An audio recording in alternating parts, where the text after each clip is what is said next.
Welcome back, friends, to Build a Lot Acres.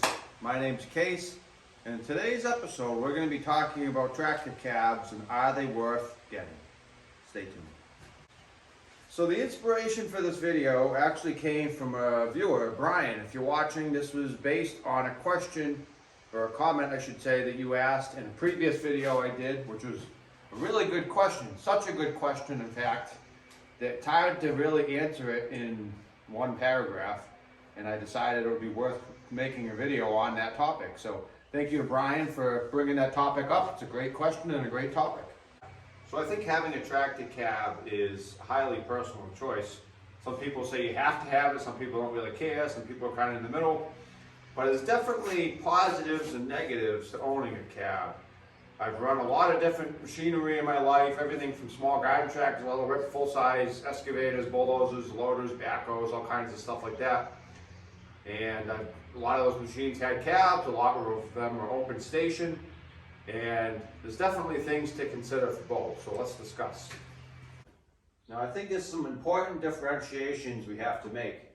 There's open station tractors, there's tractors with factory cabs, there's aftermarket cabs, there's just roofs like the Ford has with no walls. So there's a lot of different types of cabs. But for the purpose of this video, we're going to be talking mostly about factory cabs with heat, AC, lights, all the bells and whistles, compared to an open station tractor, which is what you see here. There's nothing above me. Now I do apologize if there's any background noise. My neighbor's doing some yard work, and I also have a couple of turkeys trying to get in here, but they're not coming in. We're shooting a video. I don't want any interruptions, so stay outside, turkeys. And let's talk about cabs. So I think most people are going to have a bias either way. They're either going to want a cab 100% or they're not going to care. I think less people are going to be in the middle, but most people are going to be on one extreme or the other. So there's going to be a number of benefits to owning a cab. I think the biggest one is going to be comfort. It's going to keep the sun off you, the rain, the wind. And like we said, because we're talking about factory cabs with heat and AC, you're also going to be temperature controlled. So if it's a hot summer day, you can put on the AC. If it's a cold winter day and you're snow blowing, you can put on the heat. So your comfort is going to be much more, and you're going to have a much more enjoyable experience operating your tractor. So that's got to be the biggest benefit with a cab. Another big benefit is safety. Especially say you're in the woods, you're logging, getting firewood, whatever. You're going to be much less likely to get hit by a falling branch or even like an acorn, something like that, if you have a cab over you, protecting you and around you.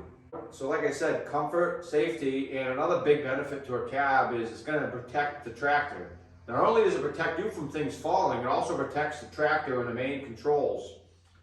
So if if you're a person that leaves your tractor outside here and there, or even all the time, the tractor controls, steering column assembly, everything is going to be much more weather tight. So I think we should also discuss some of the negatives, because there are negatives to owning cabs. I think the biggest one has to be the price. Like I said, we're discussing factory cabs with heat, AC, lights. When you start discussing that level of comfort in a cab, you better open up your wallet, because you're going to be paying for that comfort. A factory cab, for most tractors, especially the size of this Coyote, you're talking easily $6 grand, maybe $7, $8 grand. So for that kind of money, you could either save the money and put it towards something else that you want to spend money on, or just save the money and not have to spend it at all. Or you could do like I did when I got my Coyote. I had the option of getting the cab, but instead I chose to get the third function valve to operate the grapple, hydraulic snowplow, front implements. And I also got a number of implements. I got forks, the grapple, the third function valve. I got a rear land leveler, which I have actually since sold. And I got all that stuff, and I was still quite a bit cheaper than I would have been if I had gotten just the cab. So that's probably the biggest negative I would say to a cab, is it's going to cost you quite a bit of money to get.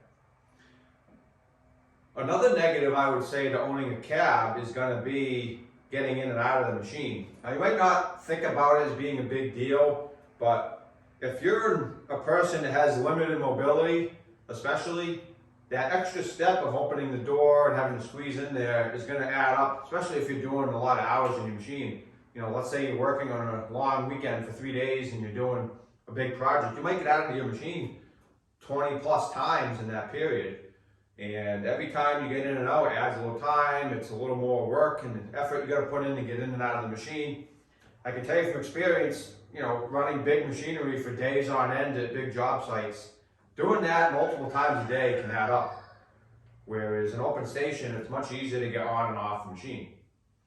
I think the last negative we're going to discuss is going to be the space the machine takes up. Now this is a perfect example of what I've been talking about. This implement shelf, which was a feature I wanted in this building, is about, I think it's 7 foot 2 inches to this bottom point. The doors are 8 feet tall. If this tractor had a cab, I believe it would be over 8 feet. I know the roll bars all the way up are close to 9 feet, and I couldn't fit it in any of my buildings because the doors weren't tall enough.